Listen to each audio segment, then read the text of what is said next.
संदूक से जुड़ा बड़ा राज खुलने वाला है मिश्री के सामने। रंग लाने वाली है मिश्री की मेहनत और शिद्दत। फाइनली अपने परिवार के बारे में जानने वाली है मिश्री। सीरियल सिंदूर की कीमत के आने वाले एपिसोड की कहानी होगी बहुत ही दिलचस्प, क्योंकि मिश्री उस संदूक तक पहुंच जाएगी जिसके बारे में उसके बाबा ने बात की थी। प्रिया का पीछा करते करते मिश्री इस संदूक तक पहुंचेगी। रात के वक्त घर से अकेली निकलेगी प्रिया, और मिश्री जब उसे देखेगी तो उसे शक होगा कि आखिर इतनी रात गए ये प्रिया जा कहां रही है। तब मिश्री के दिमाग में आएगा कि कहीं ये उस संदूक की तरफ तो नहीं जा रही जिसमें मेरे परिवार का सच छिपा हुआ है।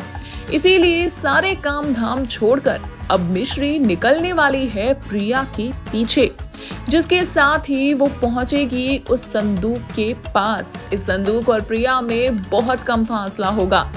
वहीं अर्जुन प्रिया मिश्री के लिए बहुत ही ज्यादा परेशान है कि आखिरकार मिश्री गई कहां।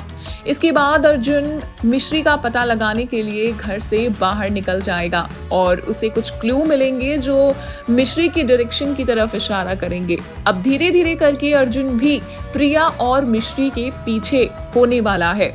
इसके साथ ही ये तीनों एक ही जगह पर हैं, एक ही संदूक के सामने हैं। इस संदूक में छिपा है मिश्री के अतीत का राज। ये संदूक पल भर में मिश्री को उसके परिवार से मिला सकता है, लेकिन ऐसा होगा नहीं, क्योंकि प्रिया इस संदूक को अपने कब्जे में कर लेगी और हाथ में चाकू लेकर मिश्री को धमकी देगी कि अगर तुमने इस संदूक को टच करने की भी कोशिश की तो मैं अपनी जान खुद ही ले लूंगी। इस मौके पर पहुंचेगा अर्जुन और वो प्रिया को समझाने की बहुत कोशिश करेगा कि ये संदूक मिश्री के लिए बहुत जरूरी है, तुम प्लीज इसे वापस कर दो। तो संदूक और मिश्री के बीच है कुछ ही दूरी, और देखना यह है कि क्या मिश्री प्रिया के गलत इरादों से अपने परिवार की असलियत को बचा पाएगी। इंतजार रहेगा शो में आने वाले इस बहुत ही इंटरेस्टिंग ट्रैक को देखने का। For all the latest serial updates, celebrity news and views, please subscribe serial drama and stay connected.